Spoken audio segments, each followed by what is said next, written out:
एक दिवस बादशहाचा दरबार भरला होता. सर्वजण दरबारामध्ये हजर होते. बिरबल देखील दरबारात हजर होता. तेवढ्यात बादशहाने सर्वांना एक प्रश्न विचारला. सर्वात उत्तम पाणी कोणत्या नदीचे आहे?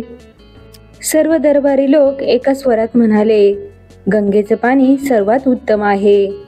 सर्व लोकांनी हेच उत्तर दिले. सर्व लोकांनी उत्तर दिले तरी बिरबल मात्र काहीच बोलत नव्हता. बिरबलाला गप्प बसलेले पाहून बादशाह म्हणाला, काय रे बिरबल, तू असा गप्प का? या बाबतीत तू तुझं मत नाही सांगितलं. यावर बिरबल अतिशय नम्रपणे म्हणाला, जहापना, सगळ्यात उत्तम पाणी यमुनेचं आहे. बिरबलाचे उत्तर ऐकून बादशाह म्हणाला, तुझं डोकं बिकं तर फिरलं नाही ना?